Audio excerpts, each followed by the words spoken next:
La mauvaise habitude d'oublier cela. Oh là là. J'ai quelques problèmes avec mon ordinateur qui ne réagit pas d'une manière parfaitement. Voilà, ça va. Il s'est mis en route. Bien. Alors, nous allons aborder la paracha de Beha'alotecha. La paracha de Beha'alotecha, dans sa première partie,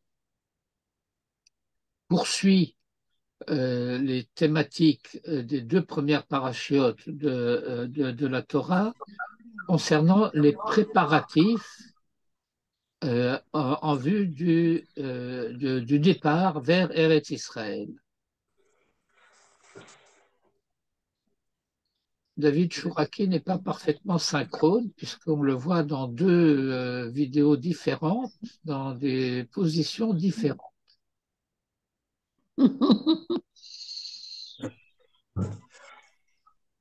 Et, bon, que cela ne nous perturbe pas outre mesure.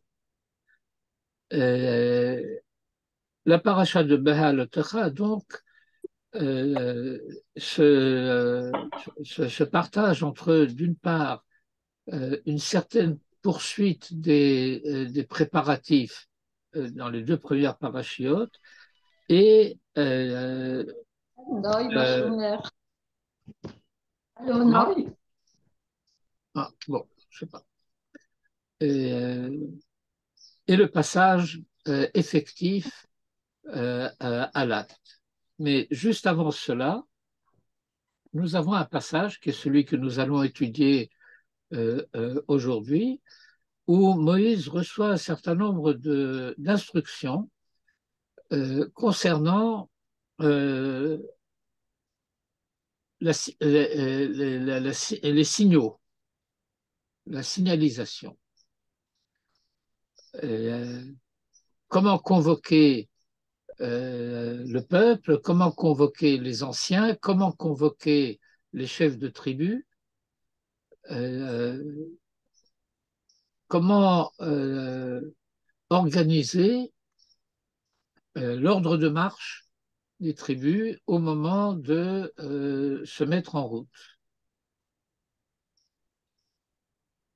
La question que nous avons à nous poser, en arrière-plan de ce que nous allons lire dans le texte de la Torah, bien entendu, c'est le fait que, compte tenu de la taille du camp d'Israël, on a affaire à une population d'environ 3 millions de personnes. Euh, le camp est un camp structuré qui s'étend sur une très grande surface, au centre de laquelle se trouve d'une part la tente dite du rendez-vous, le Ohel Moed, et puis également euh, la tente de Moïse et des Kohanim.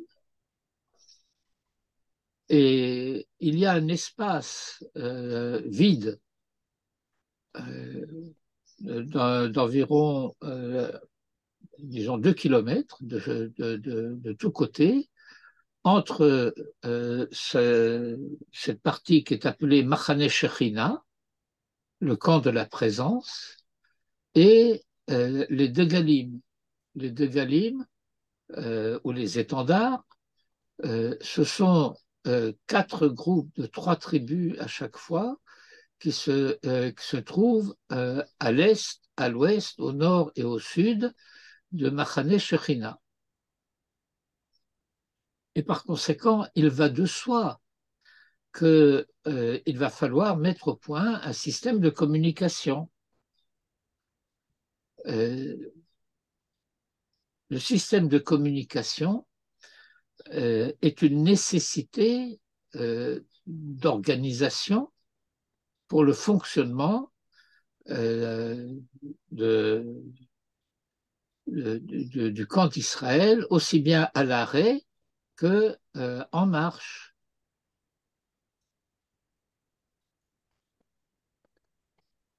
Mais voilà que cet aspect fonctionnel et donc trivial d'organisation se présente à nous maintenant sous la forme d'un commandement divin très détaillé. D'où la question.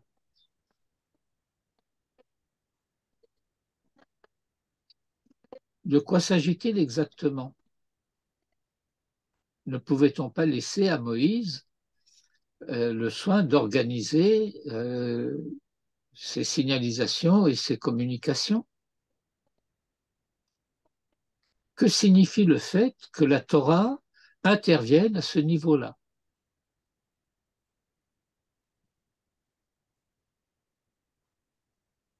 C'est à cette question que je voudrais en tout cas pouvoir arriver à répondre après notre étude. Alors, notre étude, ça va être d'abord la lecture d'un passage de la Torah qui se trouve au chapitre 10 du livre des Nombres, de Sefer Bamidbar. Et ensuite, nous lirons un commentaire qui est celui de Rabbi Tzadok HaKohen de Lublin, le Peri Tzadik.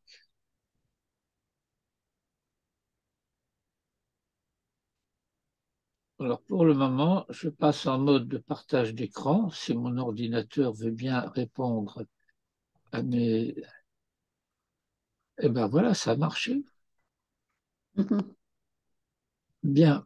Alors comme d'habitude, avant de commencer la lecture à proprement parler, je vais dédier notre étude à la guérison et au rétablissement de mon épouse, Dirfuata Shlema Vachlamata Hamehira, Shel Ishti Rayati Chaya Ruth Bat Dina. להוסיף רפואה שלמה לחברנו צבי אלעס. Amen.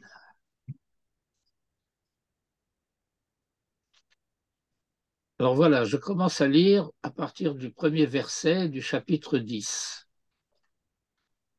Vaïdaber Hashem el Moshe lemor. Assez lecha shete chatzotzrot kesef.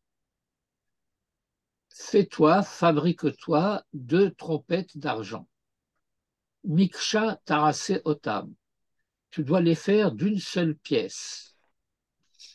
Vayul lecha, le mikra ha'eda, ou le massa et amachanot. Et ces trompettes, elles seront pour toi pour la convocation de l'Assemblée et la marche des camps.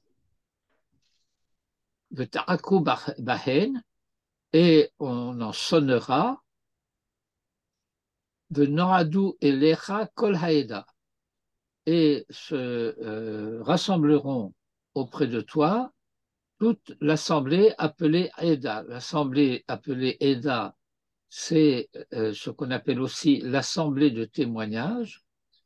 Et cette assemblée de témoignage, ce sont les anciens essentiellement, les anciens des tribus, le Sanhédrin. Et où viendront-ils te rejoindre, le Noadou et l'Echa, El Petach Ohel Moed, à l'entrée, mais donc de l'extérieur, du Ohel Moed. Étant donné que le verset dit V'takru bahen, nous entendons qu'il y a ici 2 pluriels. Un pluriel concernant la sonnerie et un pluriel concernant les trompettes. Ceux qui sonneront seront pluriels et les trompettes seront plurielles, c'est-à-dire il s'agit des 2 trompettes. Verset 4, et s'ils sonnent d'une trompette seulement,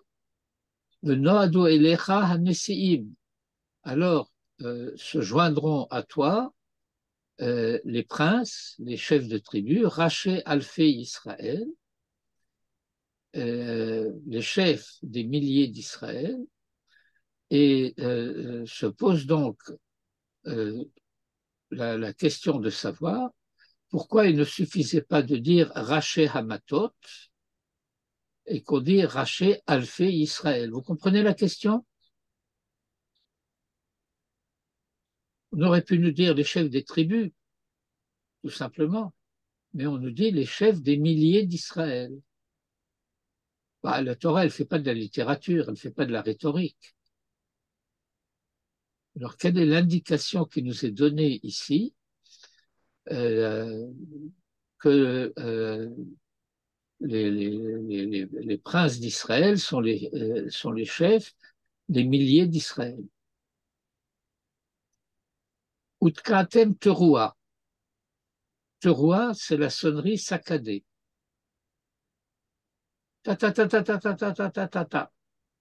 Et vous sonnerez la teroua, venasou amachanot, et alors se mettront en marche les camps Achonim Kedma qui campent à l'est. Utkatem teroua shenit, et vous sonnerez une deuxième teroua, venasou amachanot Achonim Temana, et se mettront en marche les camps qui campent au sud. Et la Torah reprécise teroua yitkeu le mas ehem. C'est une teroua qu'on sonnera pour leur marche.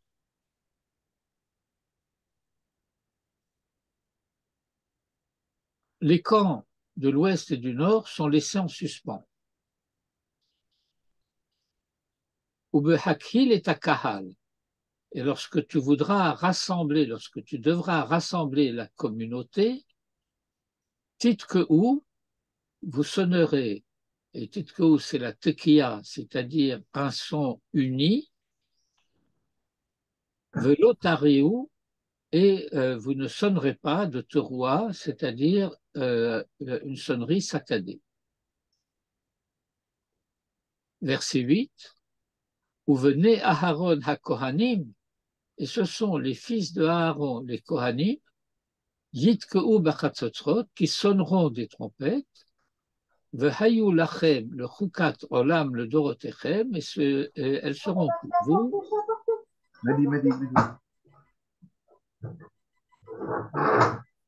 loi perpétuelle pour les générations.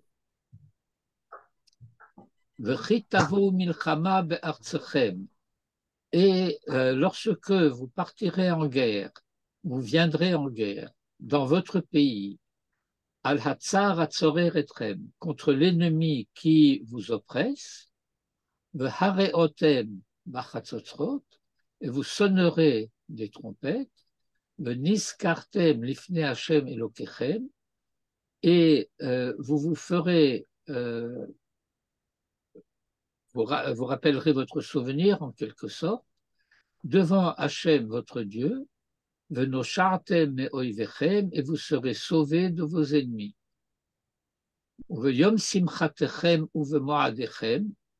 Et au jour de vos joies, de vos réjouissances et de vos fêtes, et au début de vos mois, vous sonnerez des trompettes, al-olotechem, sur vos sacrifices, offrandes.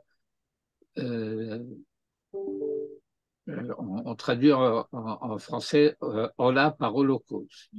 C'est-à-dire, c'est une offrande qui est tout entière consumée sur l'autel. Al-zifre shalmichem, et aussi sur vos offrandes de ce qu'on appelle les shelamim. Manitou traduisait parfois les shlamim comme des offrandes de réconciliation. V'hayu lachem le zikaron, et elles vous seront souvenirs, rappel, l'ifne elokechem, devant votre Dieu, ani Hachem elokechem, je suis Hachem votre Dieu. Nous avons donc dans ce passage assez détaillé, nous avons lu divers versets concernant toute cette thématique. Elle se partage essentiellement en trois parties. La première partie concerne les différents modes de convocation du peuple.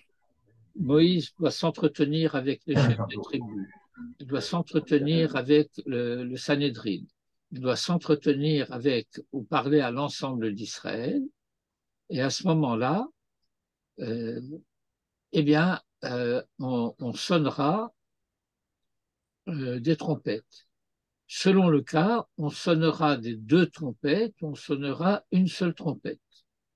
S'il s'agit de convoquer les chefs du peuple, ce sera une seule trompette. Si ce sont l'ensemble du peuple ou le Sanhédrin, eh bien, ce seront deux trompettes.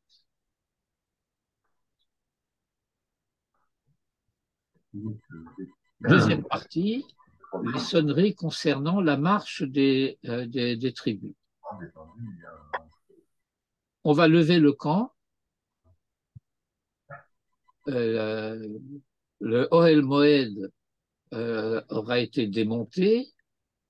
Les tribus, la tribu de Lévi, les différentes familles de la tribu de Lévi seront chacune mises à son poste, à ses fonctions dans le transport du Ohel Moed.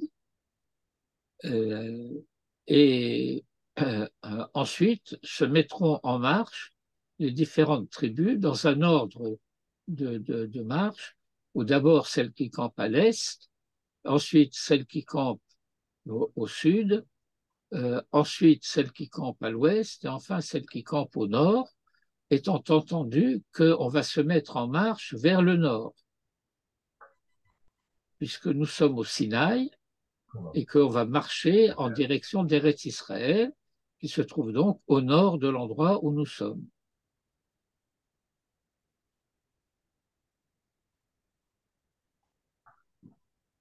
Je peux poser une question? Oui. Comment se fait-il que la tribu du Nord démarre la dernière alors qu'on va vers le Nord? Eh bien, justement, en fait, il y a il y a deux indications qui nous sont données ici, mais ce n'est pas exactement notre sujet. Donc, je ne vais pas comment dire, m'étendre particulièrement là-dessus. On pourrait imaginer que les camps marchent dans la disposition dans laquelle elles campent. Tout le monde se met en marche simultanément et le Machane Shrina, qui est au centre, continue à avancer au centre avec les 4 de Galim sur les côtés. On s'aperçoit que ce n'est pas ça l'ordre de marche. L'ordre de marche, c'est que le Machane Shrina marche devant, il ouvre la voie en quelque sorte, et ensuite les tribus vont marcher dans un ordre qui, d'après les indications qu'on en a, semble être un mouvement en spirale, non pas un mouvement rectiligne, où chaque camp marcherait purement et simplement derrière l'autre. Ils marcheront l'un derrière l'autre, mais en tournant.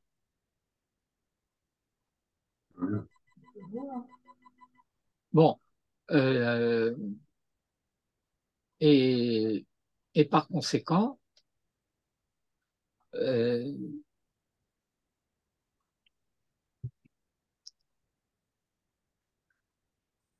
indication que nous avons par ailleurs, c'est le fait que celle qui campait à l'est, c'est le groupe des 3 tribus sous la direction de la tribu de Yehuda. Et donc c'est la tribu de Yehuda qui marche la première. Alors vous reprendrez dans les passages précédents l'organisation des machanot eux-mêmes, des deux galim, de voir quels sont les 4 groupes de 3 tribus, qui sont-elles, comment c'est composé, ainsi de suite. Mais c'est donc la préséance des tribus telles qu'elles sont organisées dans les deux galim qui indique l'ordre de la marche et pas la disposition topographique du camp.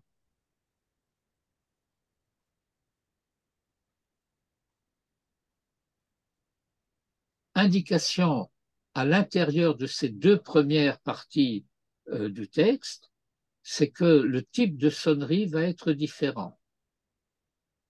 Lorsqu'il s'agit, pendant le temps où l'on campe, de convoquer ceux qu'on veut convoquer, eh bien, la sonnerie sera une sonnerie simple, unie, la tekiya. La tekiya que vous connaissez de la tekiya du shofar de Rosh Hashanah et des Aseret Yom Teshuvah et depuis le Chodesh Elul. Un son d'une certaine longueur, d'une certaine durée, mais qui est un son uni. Lorsque il s'agit de la marche des machanot, alors on dit c'est une teroua et à la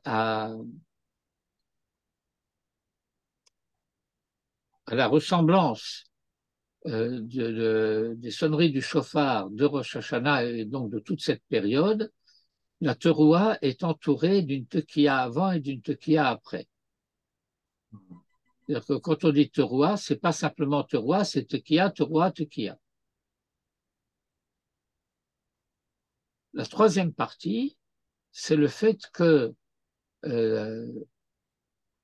ces sonneries sont rappelées également par le fait que lorsqu'on sera arrivé en Israël et qu'il faudra faire la guerre parce qu'on nous a attaqués, alors là encore, eh bien, on sonnera des trompettes.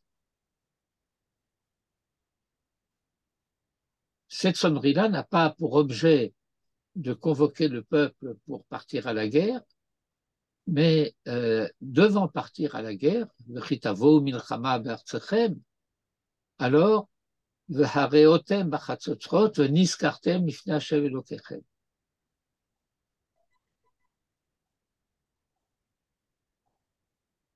et enfin, que lors des réjouissances, des fêtes, des commencements de mois, alors on sonnera des trompettes pour accompagner les offrandes des korbanot au Beth Amikdash.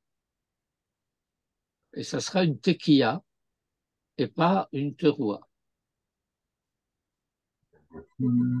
Entre les 2 premiers groupes et le troisième groupe, on a un verset qui est le verset 8 qui nous dit « Ceux qui seront chargés de sonner des trompettes, ce sont les Kohanim, les fils de Aaron. »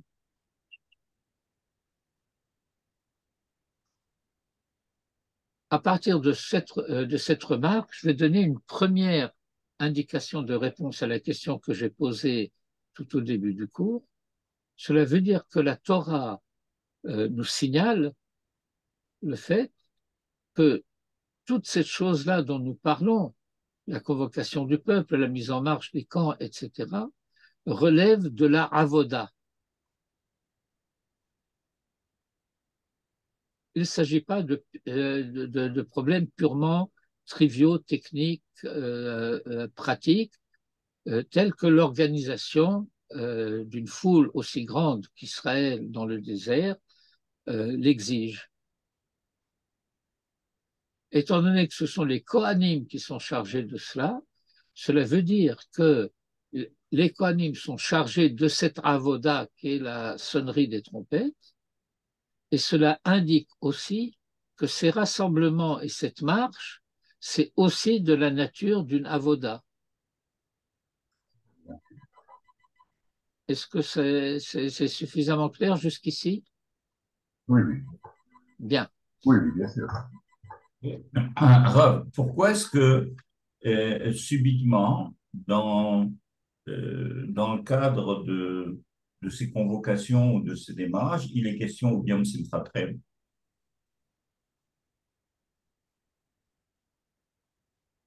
Bien, étant donné qu'on a parlé des sonneries, on va indiquer aussi les autres circonstances dans lesquelles on sonne. Et il s'agit, euh, à partir du verset 9, d'une situation qui est différente de notre situation présente, puisque dans la situation présente, nous sommes dans le désert, alors que la situation à partir du verset 9, nous sommes en Eretz Israël. Quand nous serons en Eretz Israël, nous n'aurons plus l'occasion de convoquer les chefs de tribu par des trompettes, parce que les chefs de tribu sont répartis sur tout Eretz Israël, chaque tribu ayant son territoire et c'est fort éloigné. Euh, et, et alors on nous dit, mais il y aura quand même l'occasion de sonner des trompettes. Eh bien, c'est que lorsque le peuple aura été convoqué pour la guerre, eh bien, il y aura une teroua. Et lorsque il y aura au temple des réjouissances, euh, il y aura donc des offrandes, et ces offrandes seront aussi accompagnées d'une sonnerie.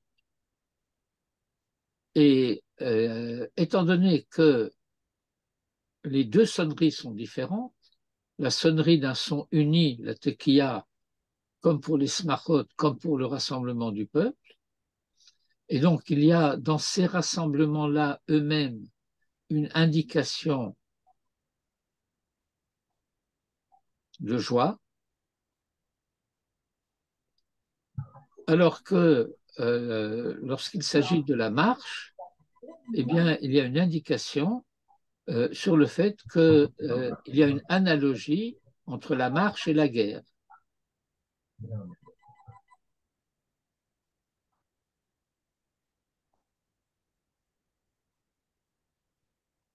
Et c'est sans doute en particulier euh, cet aspect-là des choses que la Torah tient à nous faire remarquer. Pourquoi terouah lorsqu'on se met en marche? Parce que c'est de la nature d'un combat. Et pourquoi la tekiya lorsqu'on on convoque le peuple ou les chefs de tribu ou le Sanhédrin? Parce qu'à chaque fois qu'il y a rassemblement, c'est-à-dire réunion, et dans réunion, vous avez le terme de union, et que par conséquent, il s'agit concrètement de restaurer ponctuellement, à chaque fois pour des raisons qui sont nécessaires pour elles-mêmes, mais de restaurer la dimension de l'unité de la collectivité, soit à travers ses anciens, soit à travers ses chefs, soit au travers du fait qu'on va rassembler tout le peuple. Que j'ai abordé ce point-là suite à votre question. Alors, je répondrai aussi à une question que j'ai posée tout à l'heure. LF, c'est 1000. Mais LF, qui est 1000, rappelle aussi Aleph, qui est 1. C'est-à-dire que les chefs des tribus d'Israël sont ceux qui ont pour fonction d'assurer l'unité de chaque tribu. Et bien que cette tribu soit numériquement multiple, eh bien, elle est désignée ici par Alphée Israël pour dire que ce sont à la fois les milliers, mais avec un remez sur le Aleph. Bien. Alors, je vais entamer la lecture du texte de Rabbi Tzadok, et il s'agit en l'occurrence d'un manuscrit.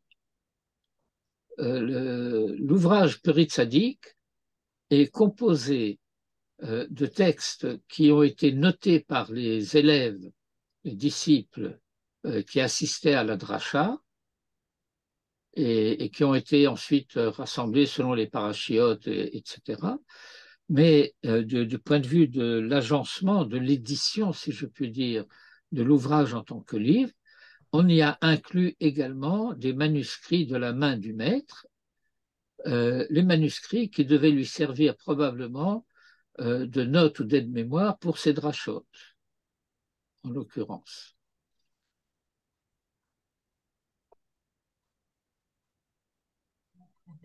Je ferai remarquer simplement que très souvent, le Pri Tzadik, il n'est pas le seul dans ce cas,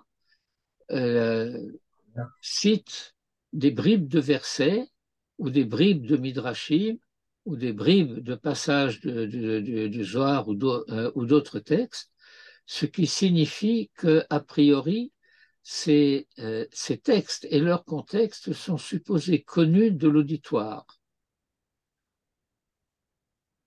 Bon, à quelques reprises ici, pour faciliter notre travail de lecture et de compréhension, j'ai complété les citations, mais il y en a un certain nombre que j'ai laissées telles quelles, ne serait-ce que parce que elles figurent dans le passage que nous venons de lire, et donc il n'y avait pas de nécessité particulière de répéter.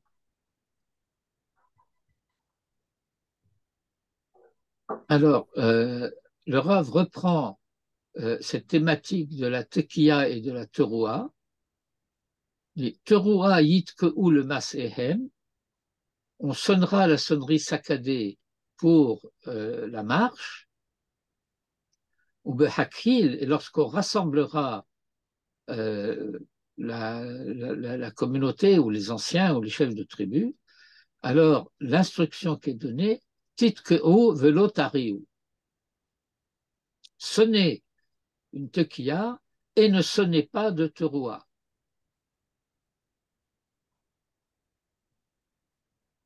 Ceci, qui teroua metargemina nyevava, parce que nous traduisons le terme de teroua, qui est le terme technique pour la sonnerie, par yevava, qui veut dire sanglot. Et cela signifie que la teroua, sheba al tsahar, que la teroua, elle accompagne un tsahar. Qu'est-ce que c'est un tsahar? Eh bien, pour simplifier un peu les choses, c'est tout ce qui dérange. Tout ce qui va déranger le repos.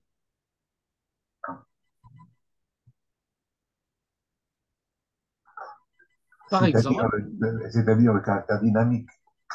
pardon? C'est-à-dire le caractère dynamique, comme le son lui-même qui est non pas continu, mais Oui, mais ça veut dire essentiellement que la menoucha, c'est un état agréable et qu'à chaque fois que je dois déranger cette menoucha, eh bien, c'est un tsahar. pourtant le camp qui se met en marche, c'est pas forcément ça. Bah, bon, probablement, ça, c'est parce que vous aimez faire des randonnées, mais bien entendu que lorsque C'est vrai, c'est vrai. le camp doit marcher, et parfois on ne sait pas combien de temps on va marcher. Oui. Parce que tant que la nuée ou la colonne de feu ne s'arrête pas, et ça peut être jour et nuit, ben on marche jour et nuit. C'est pas qu'on va faire une étape de, je sais pas, de 500 mètres et puis on va se reposer. Tant qu'on marche, on marche. Oui, Demandez un peu aux fantassins qui font l'armée. C'est vrai, c'est vrai. Rav, plaignait de tout dans le désert, hein? Ayuk et Mitonenim. On a l'impression qu'il ne se plaignait pas de voyager, de repartir. Bon, ça, on y reviendra tout à l'heure. Mais je ne sais pas si vous avez remarqué euh, le nombre de fois déjà dans Sefer Shemot euh, où le peuple n'arrête pas de se plaindre, et dans le Sefer Bamidbar, de nouveau, il va se plaindre sans arrêt. Alors, il se plaint peut-être pas de marcher, Marcher. mais il se plaint des conditions assez difficiles qu'il doit traverser.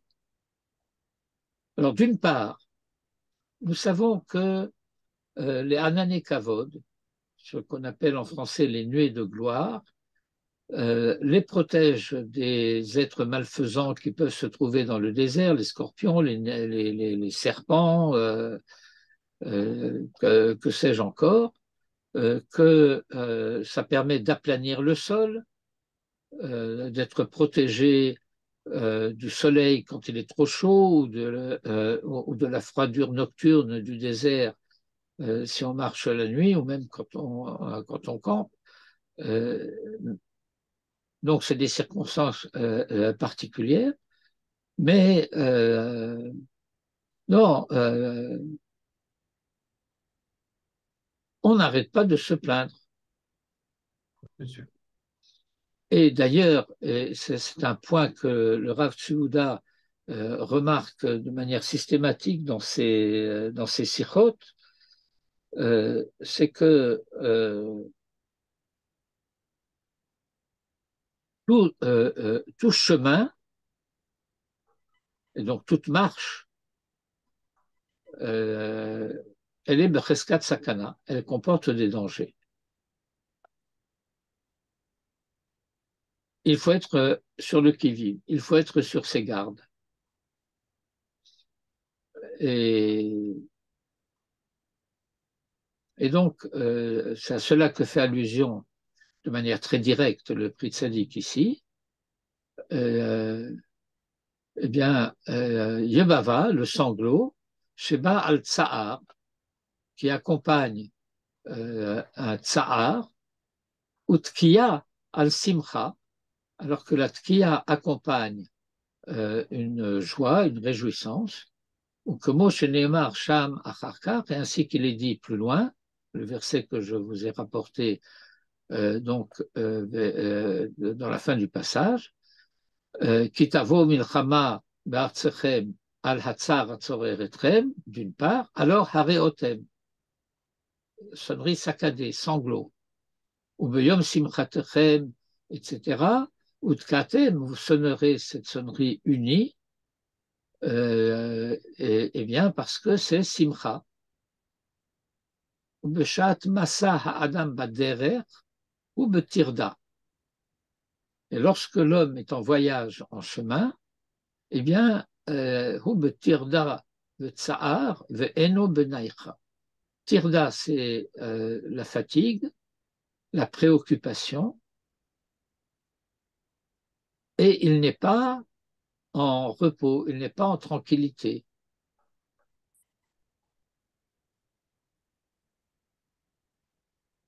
Va'ayen bivrachot, et il nous invite à aller rendre visite au traité de Berachot, à la page 11a,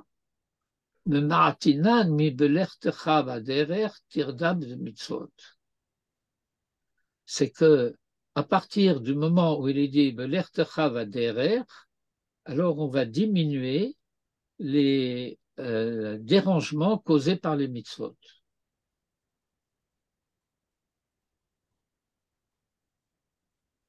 Je vous signale une halakha de la Torah qui est de l'ordre de ce qu'on appelle dans le vocabulaire des poskim le halakha velo le maaseh. C'est pas comme ça qu'on fait aujourd'hui. Mais lorsque les hommes étaient d'une autre envergure que la nôtre, c'est-à-dire encore à l'époque des Tanaïm et des Amoraïm, au début du deuxième millénaire encore, eh bien, il y avait des situations de préoccupation qui faisaient que on était dispensé de certaines mitzvot, comme la tfila par exemple. La Gemara raconte par exemple que celui qui rentre d'un voyage et qui est fatigué du voyage, etc., alors tant qu'il n'est pas en repos, il ne peut pas prier.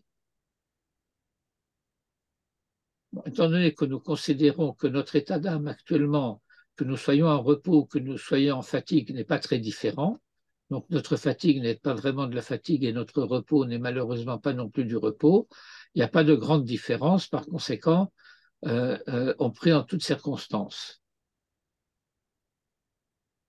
Mais il y a une mitzvah que je vous signale, malgré tout, parce que de cela il est question de façon plus précise, eh bien, c'est que tant qu'on est en voyage, on ne circoncis pas les enfants nés pendant le voyage.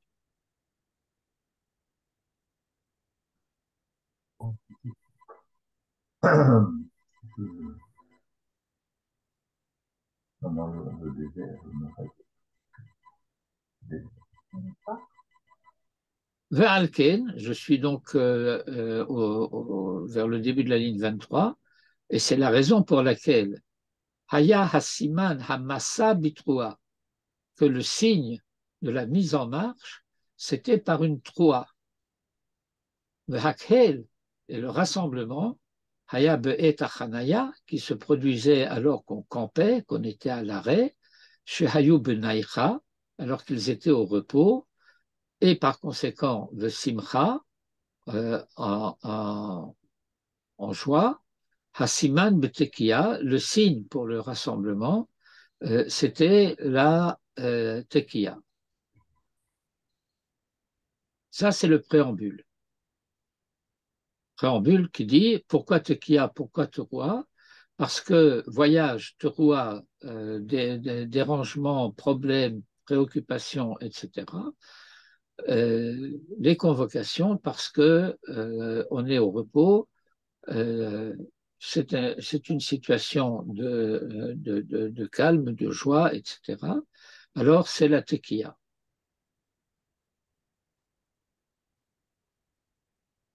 Euh, Ici, à la vérité, j'aurais pu introduire un passage à la ligne qui n'est pas dans l'original, parce que euh, on aborde un nouveau sujet à l'intérieur du sujet. Nous savons, parce que nous savons compter.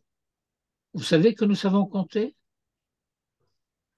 Eh bien voilà, nous apprenons à la fin du livre de Bamidbar le nombre des étapes que les Hébreux ont traversées dans le désert. Et nous savons donc qu'il y a eu 42 étapes. 42, ce n'est pas n'importe quel nombre. Il y a un nom divin, nom N-O-M, un Shem, qui est dit être un Shem de 42 lettres. Je vous ai mis un peu en note la manière dont ça se construit, mais j'imagine que vous connaissez tous ce passage liturgique qu'on appelle Anna Bechoach, que l'on récite par exemple pendant toute la Sfirat HaOmer. Anna Bechoach Gudulat Yominecha Tatir Tzurura Kabel Rinata Mecha Saglenu Ta'arenu Nora, et ainsi de suite. Alors, nous avons ici 7 vers, chacun des 7 vers étant composé de 6 mots. Et donc 6 fois 7, 42, comme c'est curieux.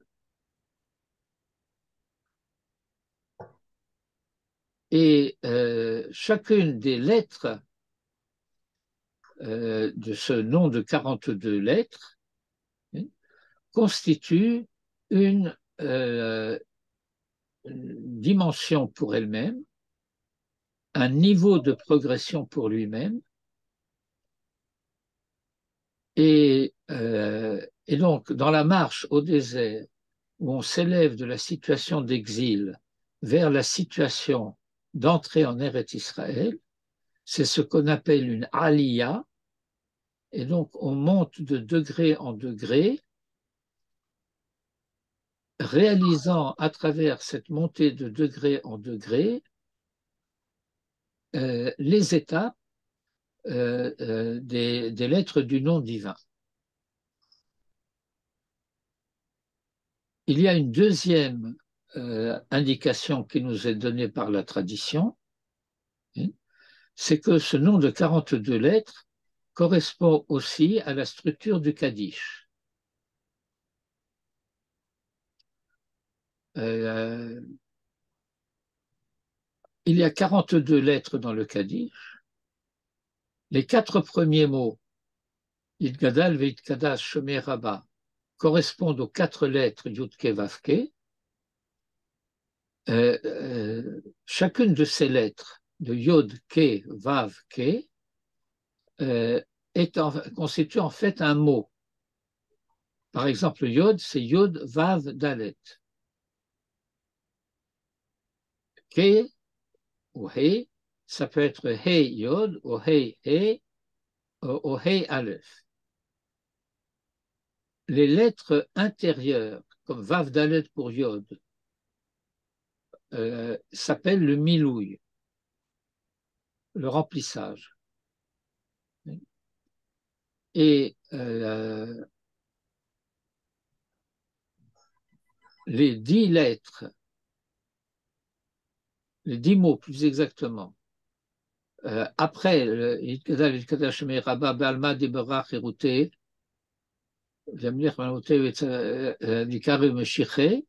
y a 10 mots qui correspondent aux 10 lettres du milouï du Shem Havaya. Vav Dalet de Yod,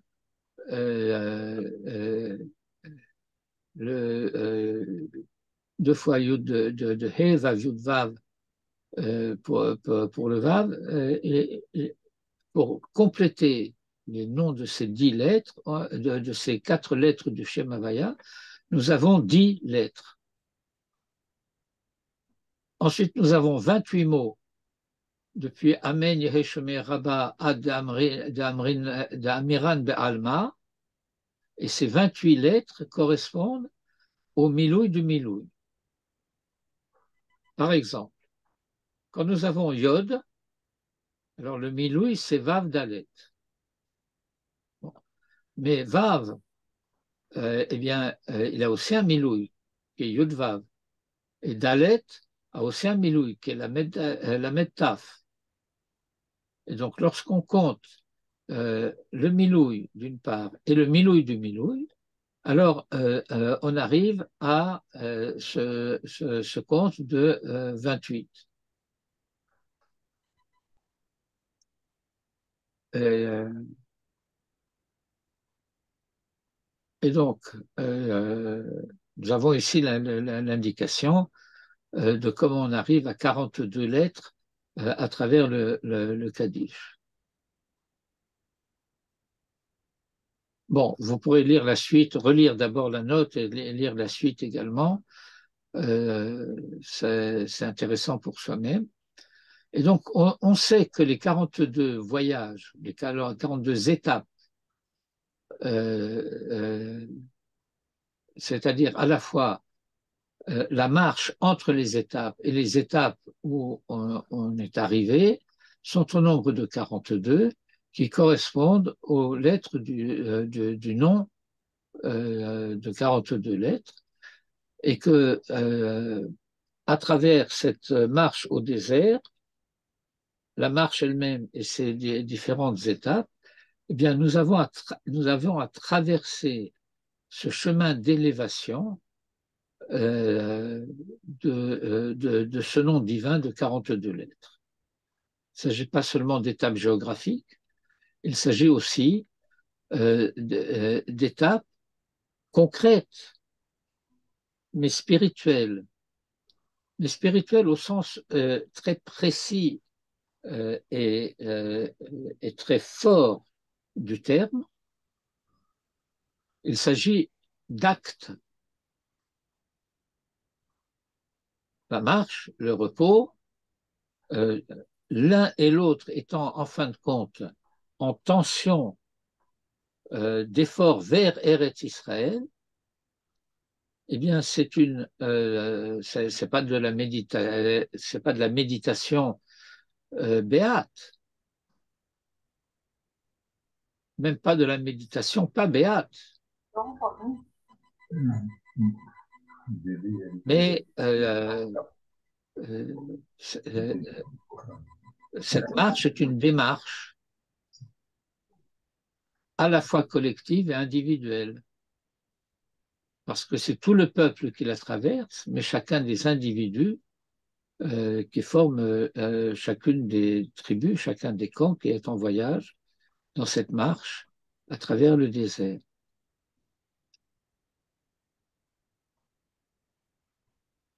Et donc cet effort okay, euh,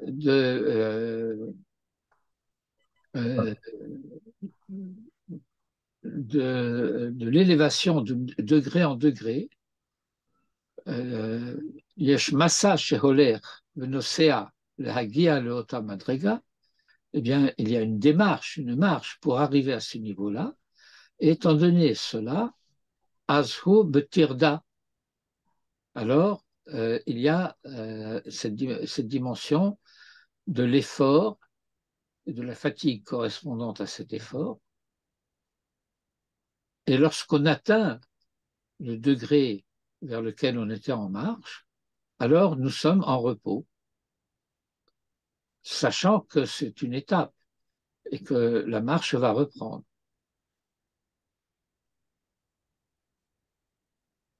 Et cette marche, telle qu'elle nous est décrite en Eretz Bamidbar, El Eretz Israël, eh bien, c'est quelque chose qui est vécu par chacun d'entre nous dans notre vie quotidienne à travers les 6 jours de ce que nous appelons la semaine, tous les jours de notre vie. V'zeh kol ha'adam kol yomei chayav bimei ha'ma'aseh u'betirda. Et chacun, pendant les 6 jours de l'œuvre, eh bien, il est dans l'effort.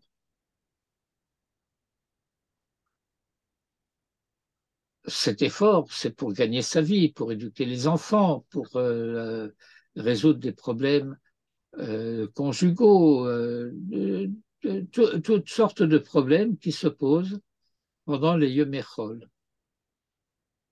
Et lorsque les choses se passent normalement, tout cela s'aplanit le Shabbat. Et donc, ces 6 jours de Tirda, ou Achana lavo le Shabbat, c'est la préparation, les préparatifs pour arriver au Shabbat. De Michelot Tarach be'erev Shabbat, ma yochal be'Shabbat. Parce que celui qui n'a pas fait d'effort la veille de Shabbat, c'est-à-dire toute la semaine précédente, qu'est-ce qu'il mangera le Shabbat? Or, si le Shabbat est aussi appelé Me'ein Olam Haba, eh bien, cela veut dire que l'allusion qui est donnée ici, c'est le fait que celui qui n'a pas fait ses efforts de vie dans le temps de ce monde-ci, en tant que préparatif de ce qui est son être de Olam Haba, eh bien, si les préparatifs n'ont pas été faits, de quelle nature sera cet être?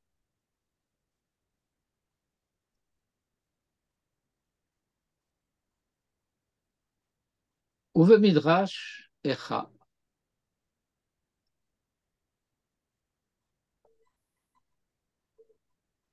Alors, il y a le Midrash Echa. Echa, c'est les lamentations de Jérémie. Alors, le Midrash rapporte là-bas que les Goyim disent que les Juifs, tous les efforts qu'ils ont faits pendant les 6 jours de l'œuvre, Ochlim le Shabbat, eh bien, ils s'en nourrissent le Shabbat. Et c'est vrai aussi bien matériellement, le gefilte fish ou le chaimi, chacun selon ses recettes, et le chulent ou le hamin, encore une fois, bon, euh, c'est matériel, il faut manger le Shabbat. Il faut bien manger le Shabbat. Bassar v'dagim v'cholmine matamim. Mais c'est aussi vrai dans la dimension spirituelle. V'ken hu gam beruchaniyut, de kefima she'adam mitkadesh umechin atzmo b'sheshet yomei ha'maaseh, ken hu margish ha'kedusha b'Shabbat. Parce que à la manière dont chacun a vécu les 6 jours de la semaine, dans cette perspective de préparatif en vue du Shabbat, et dans la perspective de ce que la Torah nous réclame de Kedoshim Tihyu, ki Kadosh Ani Hashem Elokechem, eh bien cet effort vers la sainteté, c'est celle qui va nous permettre d'apprécier la sainteté du Shabbat. Et quand je dis apprécier, il faut l'entendre aux 2 sens pleins du terme, parce que pour quelqu'un qui n'a pas fait cet effort, le jour du Shabbat ne sera en rien différent des autres jours de la semaine. Il n'en sentira pas le bonheur.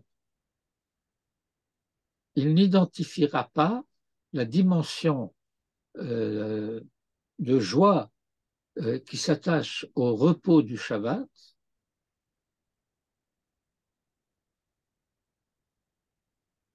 d'autant plus que pour lui, celui qui ne respecte pas le Shabbat, eh bien, il n'a fait aucun effort pendant les 6 jours de la semaine.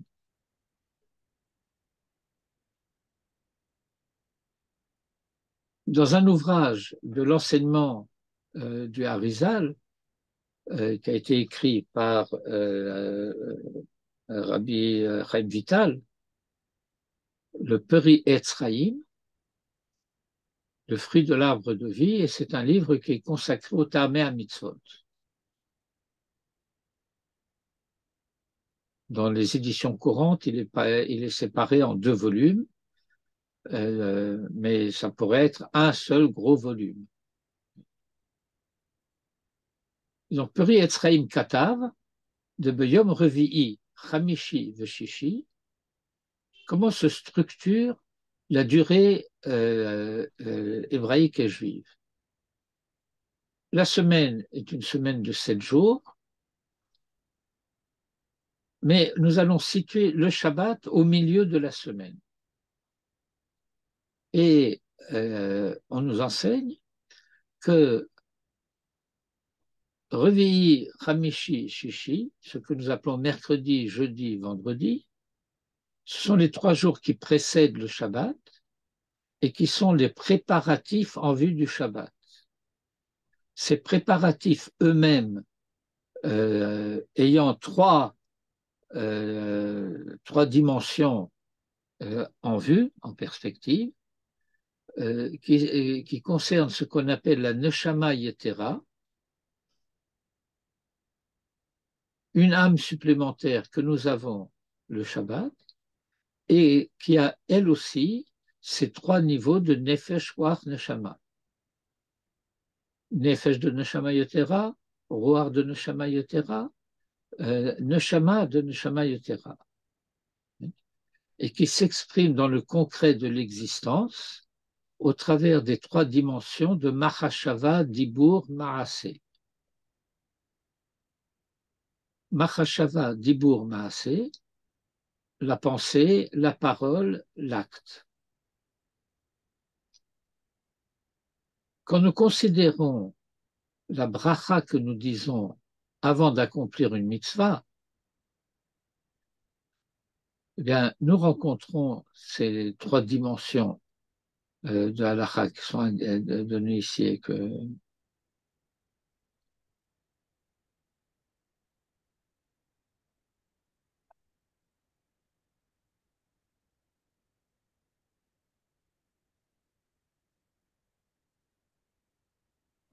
je relis cette phrase. Il est écrit donc dans le Pri Etzraïm que le mercredi, le jeudi, le vendredi, qui précèdent le Shabbat, on se prépare à recevoir Nefesh Ruach Neshama Yetera de Shabbat par le fait qu'on sanctifie, on se sanctifie par la pensée, la parole et la conduite, l'acte.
Ensuite, après le Shabbat, nous avons les 3 jours de la semaine suivante.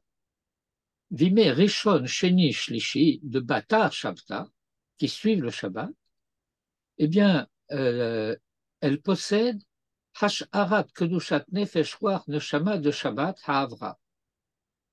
Eh bien, ces 3 jours-là possèdent la rémanence de la sainteté de Nefesh, Ruach, Neshama que nous avons obtenu le Shabbat précédent.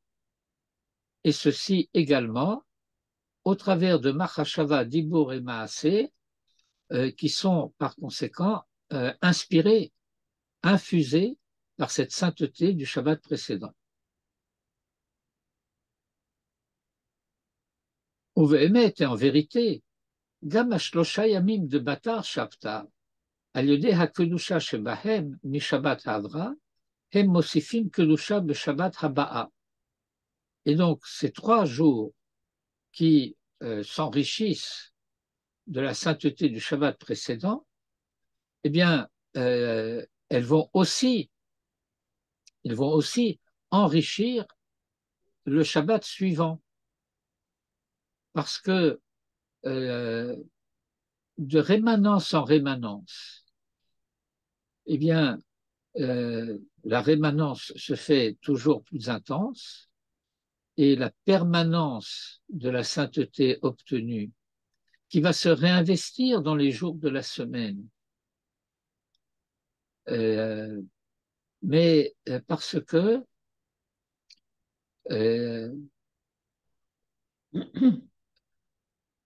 il n'y a pas de rupture entre le Shabbat et les jours de la semaine, dans la mesure où précisément, si nous avons compris les quelques lignes que nous venons de lire, eh bien, il y a collaboration entre les jours de Shabbat et le jour de Chol. Les jours de Shabbat enrichissant les jours qui suivent et s'enrichissant des jours qui précèdent. Et ceci d'une manière permanente Et donc, c'est un enrichissement à chaque fois plus enrichissant. Alors, je lis dans le texte du Pri Tzadik. Uve'emet gam hashlosha yamim de Batar Shabta, les 3 jours qui suivent le Shabbat, al yedei hakedusha shebahem, grâce à la sainteté qui leur vient mi Shabbat ha'avra, du Shabbat précédent, hem mosifim kedusha be Shabbat haba'a, ils rajoutent de la sainteté dans le Shabbat qui vient, va al yedei, et grâce à cela, yuchal gamken le kadesh hashlosha yamim de kameh Shabta, il peut aussi sanctifier les 3 jours précédant le Shabbat, le kabel tosefet nefesh ruach neshama, pour lui permettre de recevoir ce surplus de nefesh ruach et neshama. Veyesh lomar, il y a lieu de dire, de alken amrou, que c'est à ce sujet de ce que nous venons de décrire que nos sages ont enseigné, à la page 118b du traité de Shabbat, il malé shamru shete shabbatot que il khatan, miyad nigalin, que si seulement on observait 2 shabbatot que il khatan comme il faut, alors miyad nigalin, eh bien, on accède immédiatement à la délivrance.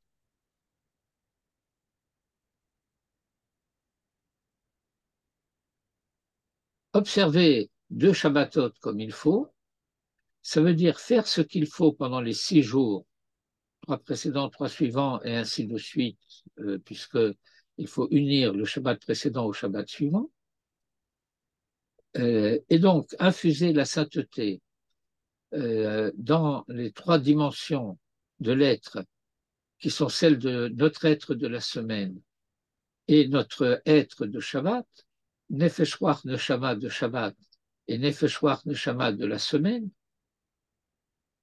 Et donc, Machashava Dibur Maaseh de Shabbat et Machashava Dibur Maaseh des jours de la semaine. Alors maintenant, qu'est-ce que ça veut dire Kehil Khatan? Alors, Kehil Khatan, eh bien, on a tendance à considérer que si on est bien attentif à toutes les règles du Shulchan Aruch, on observe le Shabbat de manière extrêmement pointilleuse, alors tout va bien. Je vais vous donner une illustration.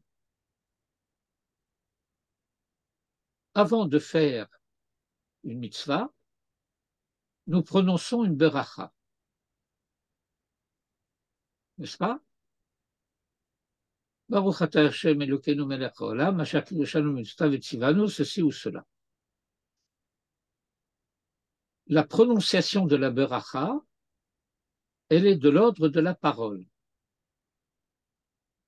L'accomplissement de la mitzvah, elle est de l'ordre de l'acte.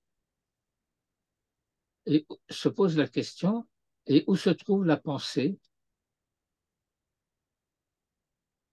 Il faut machashava, dibur, maaseh. Alors dans la bracha, nous avons dibur, dans la mitzvah, nous avons maaseh, mais pour que ce soit que il khatan, qu'est-ce que nous avons fait de la pensée? Eh bien, la pensée, c'est ce qui correspond à ce que nous appelons la kavana. La kavana, c'est-à-dire l'intention de la mitzvah. L'intention de la mitzvah, ça veut dire le sens de la mitzvah.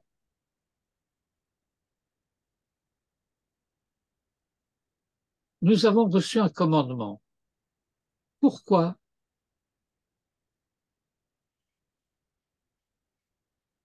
C'est un commandement du bon Dieu, alors nous le pratiquons, point final, pas du tout.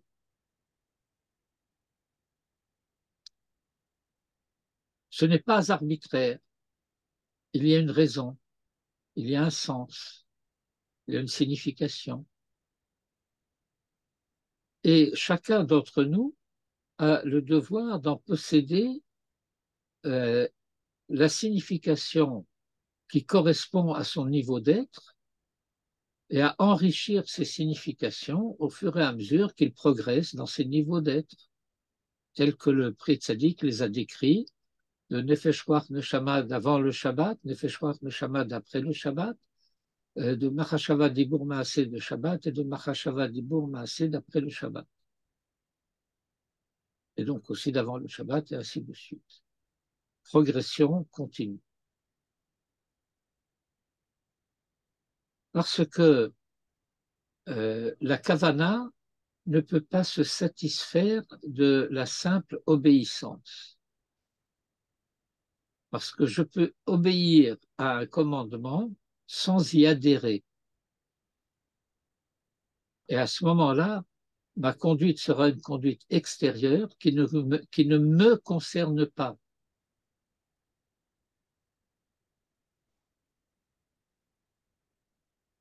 Elle ne touche pas à mon être. Elle n'implique pas mon être.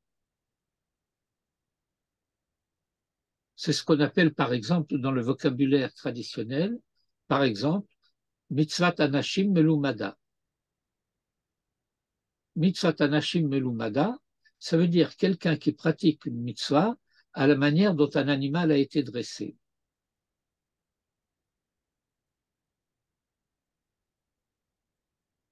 Et comme dirait Rabbi Yehuda Halevi, celui qui prie en prononçant des mots comme un perroquet répète des mots qu'il a appris. Et c'est vide de sens. Et donc l'observance des deux Shabbatot que il khatan implique qu'il s'est agi vraiment de ces deux Shabbatot. Vraiment que il khatan.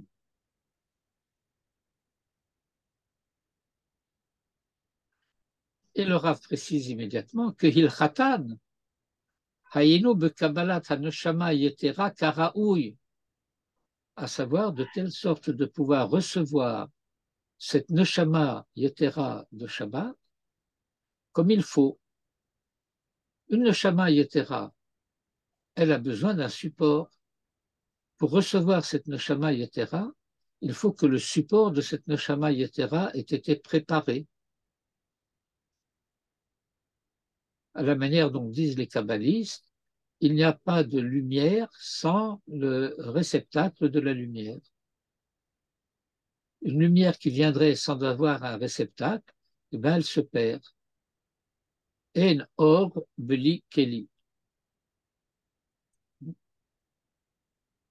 Qu'il khatan hayinu bekabalat haneshama yetera karaoui bechol madrigotea. Dans toutes ses dimensions, cette neshama yetera. Ça veut dire, Shua al-Yodeh Shemirat ha-Shabbat il-Chato, en observant le Shabbat comme il se doit, le Karaoui, et comme il convient, Bechol Prité d'Igdouka, dans tous les détails des détails. Et donc, y compris pour chaque détail avec la kavana qui lui convient. Al-Yodeh Shabbat Harishon, et grâce au premier Shabbat, Nishar HaKedusha Limeh HaMaaseh, il y a la rémanence de sainteté pour les jours de l'œuvre qui suivent, chez Acharav, V'yeshlo Achana de Rabba Yetera, Limeh HaMaaseh, et par conséquent, il a les préparatifs convenables pendant les jours de Chol, les jours de Maaseh, et grâce à ces préparatifs, Zoché le Tachlit Hashlemut d'Igdushat Shabbat Beshabbat Hashnia. Alors on arrive au véritable niveau de sainteté du deuxième Shabbat, et à ce moment-là, le Lichiot Nig'al le Gamré, d'être entièrement, totalement libéré, délivré, mais Haseor Sheba Issa Veshe Abud Malchuyot, de ces deux dimensions qui sont le levain dans la pâte et l'asservissement aux empires, qui sont deux termes utilisés par le Talmud pour décrire le Yetzer Hara au niveau individuel et au niveau collectif. Yetzer Hara au niveau individuel, Seor Shebaïsa, et le Yetzer Hara à l'échelle universelle, c'est-à-dire l'impérialisme, Shabun Malchuyot, le fait que des peuples veulent soumettre d'autres peuples à leur volonté, à leur culture, à leur spiritualité, à leur idolâtrie, et ainsi de suite.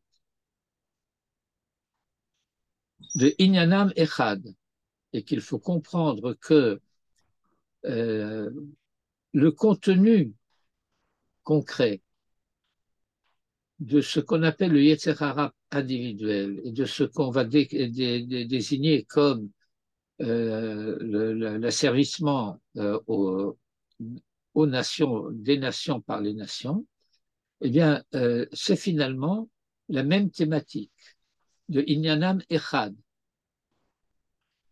de Kefi Hidgabrut HaYetzer Hara, והשאור שבלב, איש יהודי, כן הוא התגברות מלכות ממלכי האדמה, אשר כוחם מאותו הכוח דרע, שנתגבר בנפש היהודים באותו דור וזמן.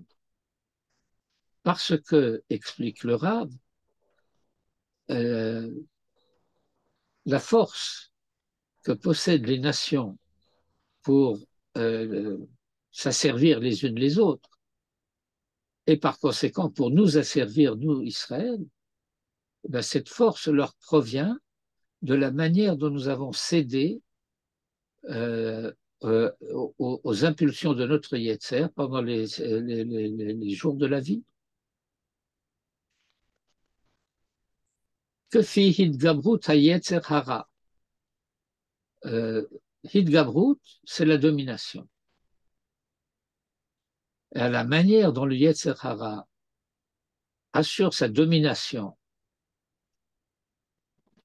dans le cœur de l'homme juif, Ken hu Hidgabrut Malchut Mimalchei Ha'adama, eh bien, à cette mesure-là, et la domination de la souveraineté des règnes des civilisations des pays du monde, Asher Kocham, dont la puissance, dont la force, dont l'énergie, mais Oto HaKoar de Ra procède de la même force de mal, chez Nidgaber Benefesh HaYehudim, qui a dominé la personne des Juifs, de Oto Dor Ousman, en cette génération et en ce temps-là.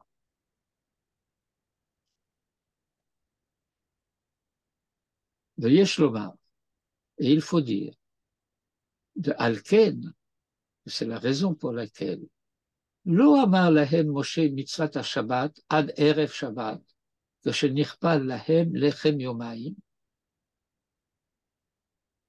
que nous constatons que bien que Moïse en ait reçu l'ordre depuis le début de la semaine, il a attendu le vendredi lorsqu'il recevait 2 parts de manne, une pour ce jour et une pour le lendemain, avant de leur donner le détail de la mitzvah de Shabbat. Pourquoi? Eh bien, c'est pour cela que Moïse ne leur a pas donné jusqu'à la veille de Shabbat, lorsque les provisions de manne pour 2 jours leur ont été données simultanément. Af shenistava kvar beyom rishon, bien qu'il en ait reçu déjà l'instruction au début de la semaine, de Az, parce que alors, chez Lohaya Shabbat Kodem, il n'y avait pas de Shabbat précédent. Lo yachlu le kabel tosefet kedushat nefesh ruach neshama b'shlosha yamim de Kameh Shabta.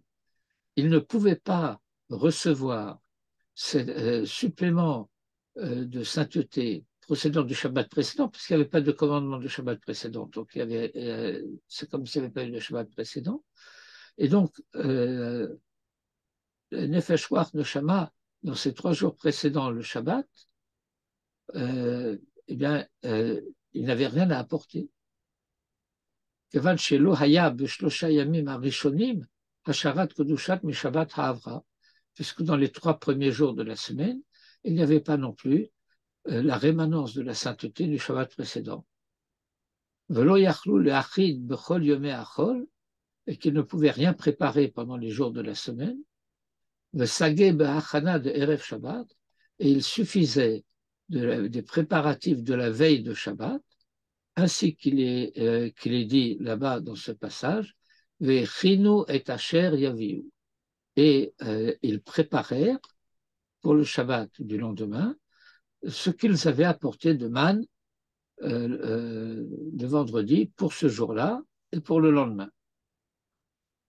Shamar Lahem, ainsi que Moïse leur a dit, Asher Tofu Efu, ce que vous voulez cuire, faites-le cuire, ce que vous voulez griller, faites-le griller, vous préparez ça à la manière dont vous le voulez.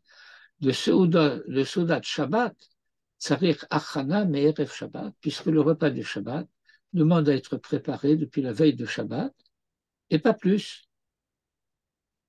Aval Hashem Yitbarach Amarlo Acharkach, mais Hashem lui a dit ensuite, parce qu'il y a des Hébreux qui sont sortis le Shabbat pour chercher de la manne qu'ils n'ont pas trouvé, mais en quelque sorte, il se met en colère et il dit à Moïse, Ad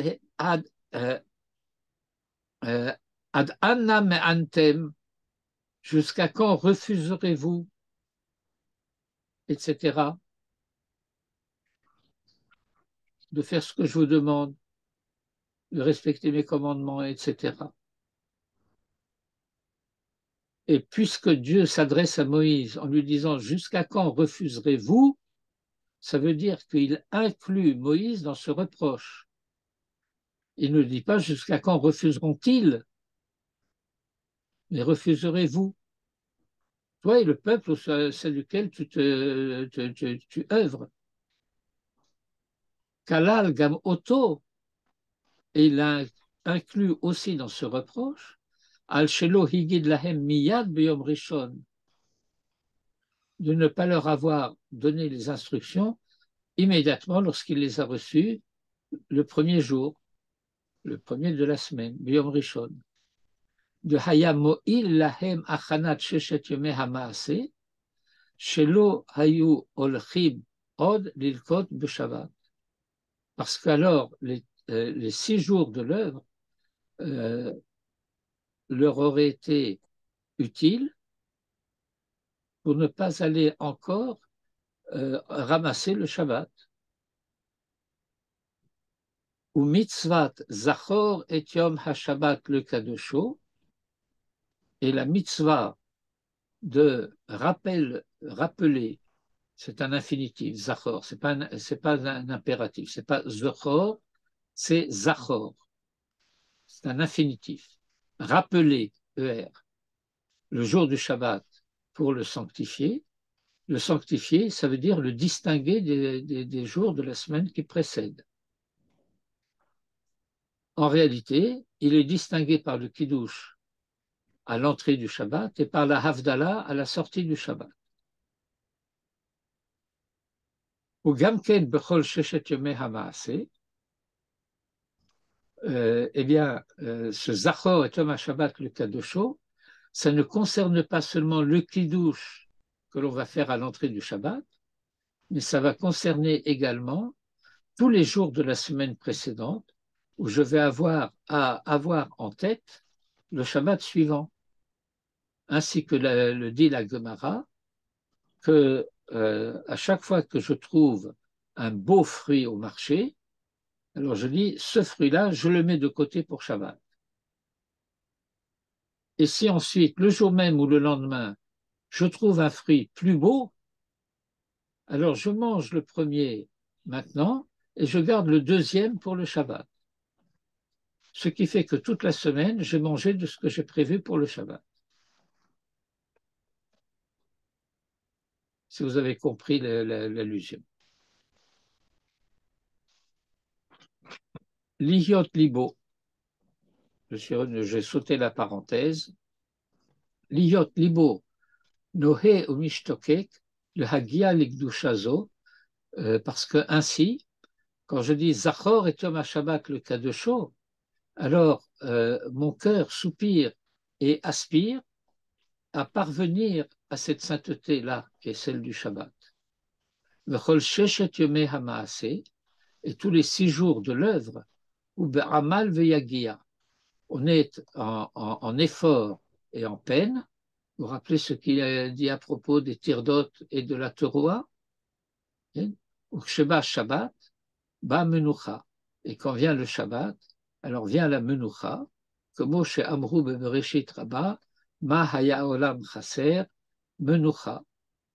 Lorsque le verset dit que Dieu acheva avec le jour du Shabbat l'œuvre qu'il avait faite, il fallait donc un achèvement à cette œuvre. Qu'est-ce qui manquait?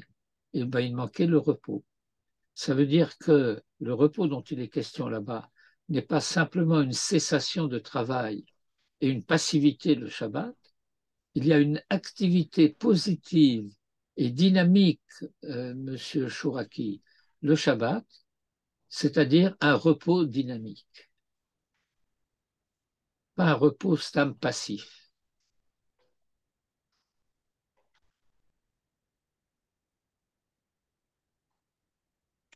Vous voyez, Shlomar, il y a lieu de dire aussi, à la manière dont la Gemara s'exprime lorsqu'elle veut parler du décès de quelqu'un, elle utilise l'expression nach nafshe. Sa personne s'est mise en repos. Al petirat adam. Kichol yamav shu chai. Parce que tous les jours de sa vie, ou tarud b'milchemet hayetzer hara vegiat hanefesh bekabalat ol Torah ou mitzvot, כמו שאמרו בעבודה זרה. Parce que tous les jours de sa vie, eh bien, l'homme est préoccupé par le devoir qui l'interpelle.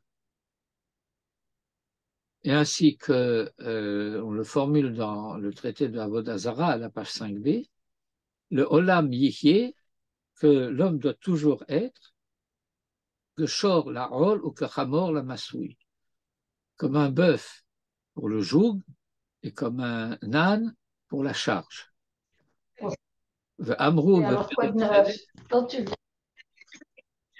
Et dans le traité de Sanhedrin à la page 93b, sur le verset qui décrit les qualités du Mashiach, c'est un verset d'Isaïe, et le verset dit que le Mashiach aura une sagesse particulière qui lui permettra de juger par le parfum des gens. Il respire l'odeur de quelqu'un et il sait ce qu'il fait, il sait ce qu'il a fait, il sait ce qu'il veut faire, etc. Mais la Gemara, elle va lire Aricho, pas du tout de la racine Reach, mais de la racine Rechaim. Rechaim, c'est la meule. Vous savez que la meule était faite de 2 pierres, une inférieure et une sur laquelle roulait la pierre supérieure. C'est pour ça que les Rechaim sont un pluriel duel. Et que la Gemara lit le verset d'Isaïe comme indiquant que Dieu a chargé le Mashiach de mitzvot et de peine, que Rechaim comme les meules. Sauf Perek Sheni des Brachot, et à la fin du 2e chapitre du traité de Brachot, à la page 17a, ou Mesoubalim ba mitzvot. Dans Mesoubalim, ils sont chargés d'eux comme Sabal, comme Sevel, chargés de mitzvot. Vezehu gam, et cela est vrai aussi, la mekablim ol Torah bilvad,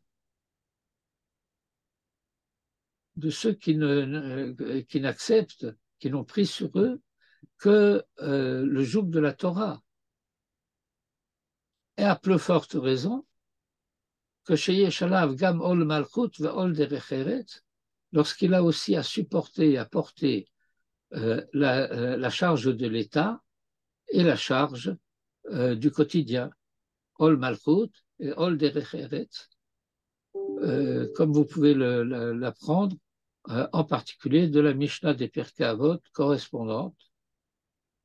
Vous lirez le détail dans la phrase entre parenthèses.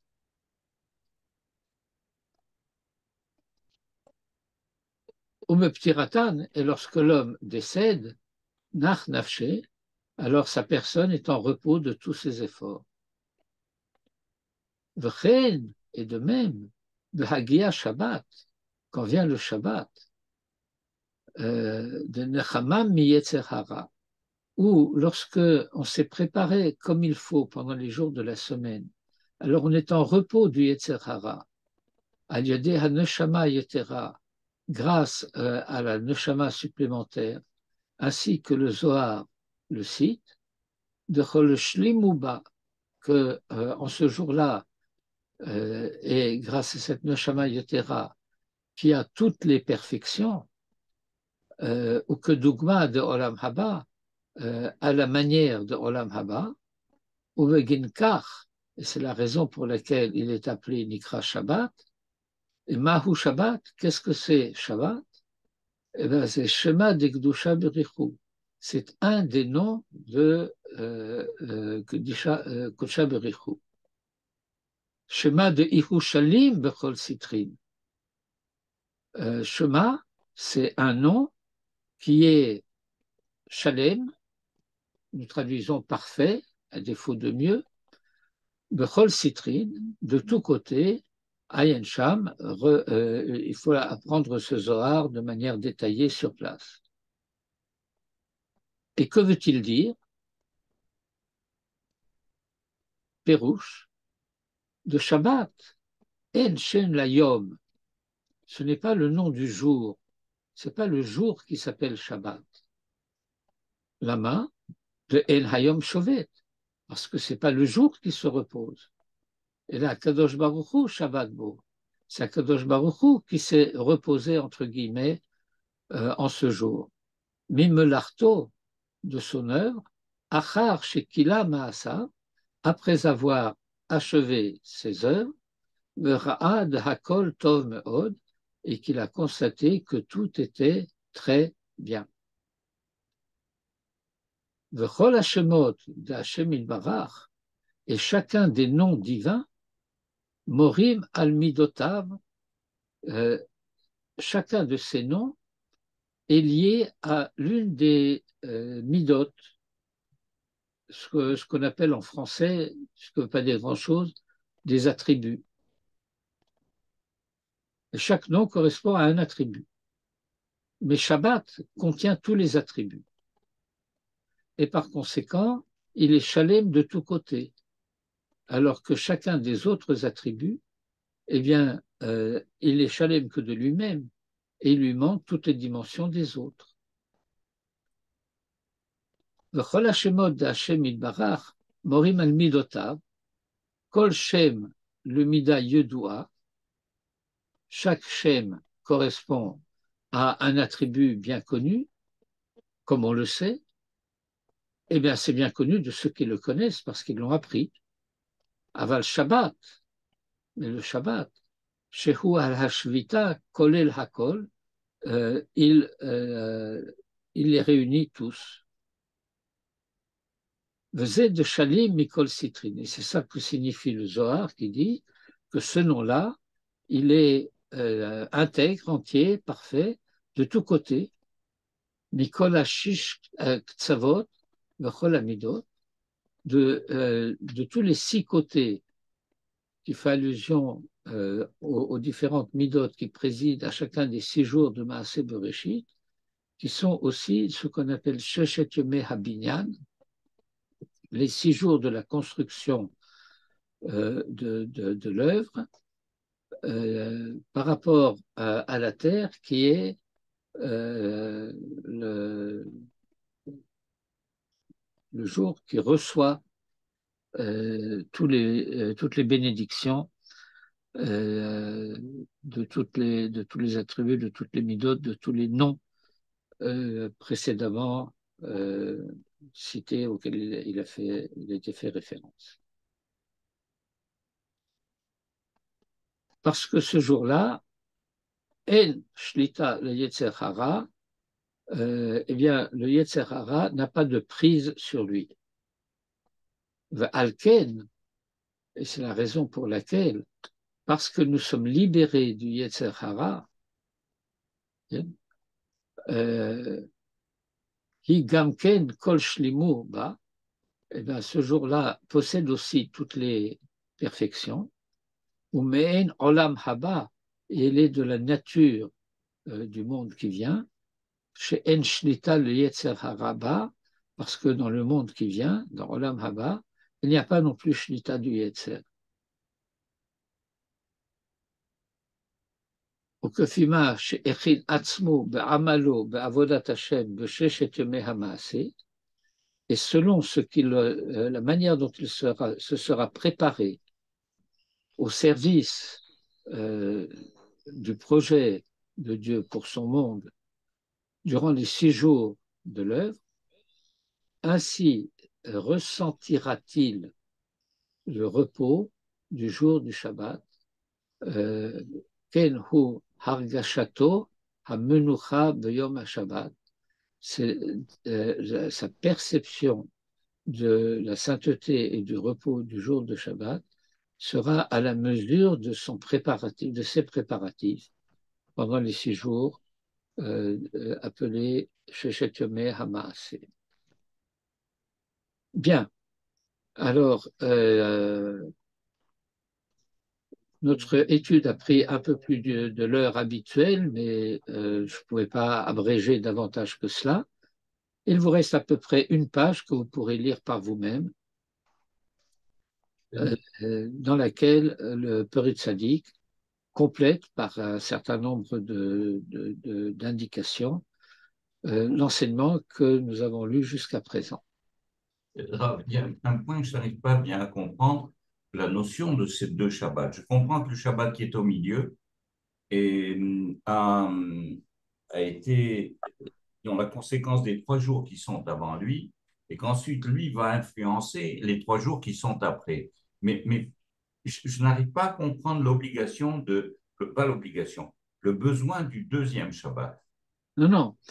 Le 2e Shabbat aura pu être préparé grâce à l'influence du 1er Shabbat.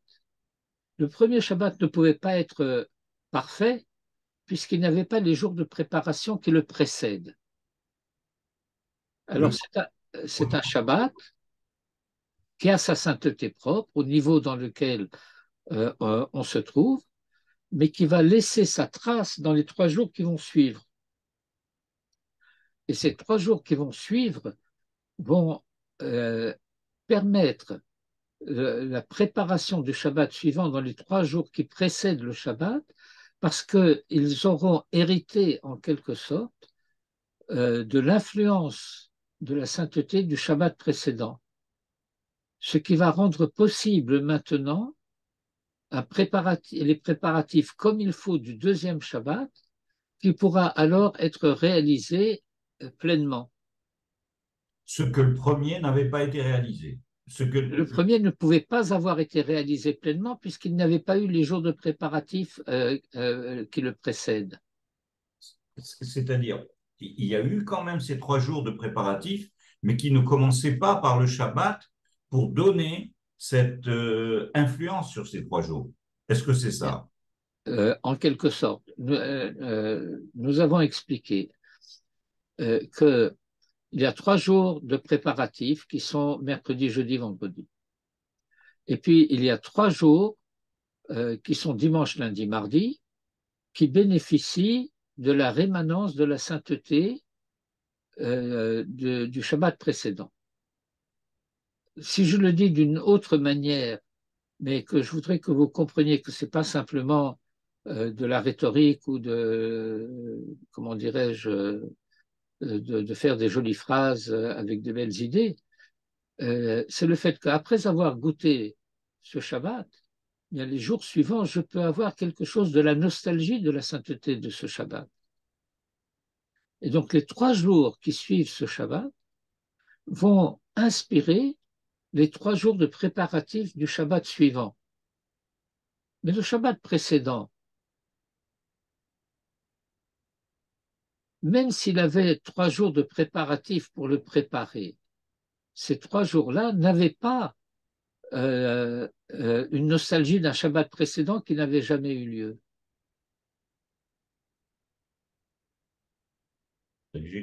Merci beaucoup. Et il faut prendre au sérieux la notion de commencement. Par exemple, un enfant qui arrive à la bar mitzvah, eh bien, c'est la première fois qu'il accomplit une mitzvah en tant que mitzvah. Bien sûr, il a eu une éducation. Bien sûr, il a pratiqué des mitzvot, le Shem Chinour. Mais si ses parents ont fait son éducation convenablement, ils lui ont bien précisé qu'il n'avait aucune obligation. Que s'il n'arrivait pas à faire quoi que ce soit, il ne fallait pas du tout qu'il se sente coupable de quoi que ce soit. Il apprend, il est en apprentissage. Mais lorsque vient le jour de la bar mitzvah, alors là maintenant, il a eu l'apprentissage, il sait comment il faut faire, il sait pourquoi il faut faire, il peut faire.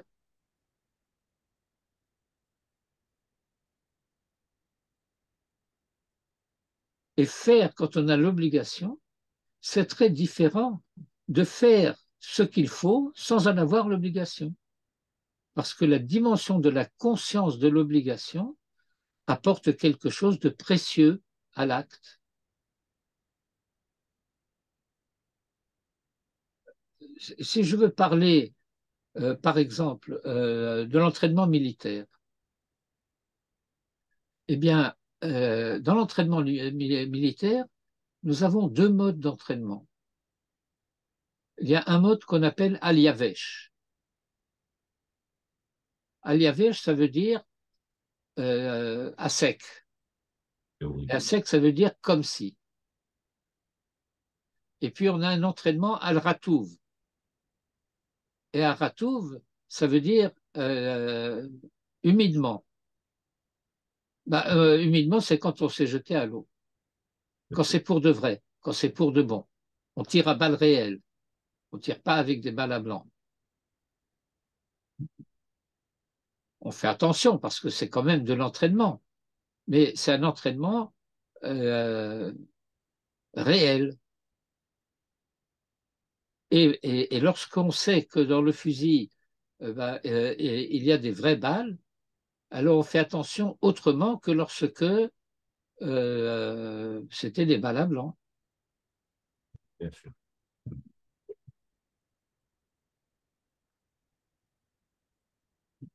Merci beaucoup. Voilà. Total embarras. Alors il me reste donc à vous dire Shabbat Shalom. Étant donné que nous étions mercredi, donc il vous reste encore quelque chose de mercredi, jeudi, vendredi pour préparer votre Shabbat. Et le Shabbat suivant, eh bien, de garder en mémoire, et pas seulement dans la mémoire intellectuelle, mais dans la mémoire corporelle, si je puis dire. Cette dimension de la Kedusha du Shabbat précédent qui va alimenter les préparatifs du Shabbat suivant et ainsi de suite. C'est Sulam Musa Vartsa Verosho Magia Hashamaima. Erev Tov. Erev Tov.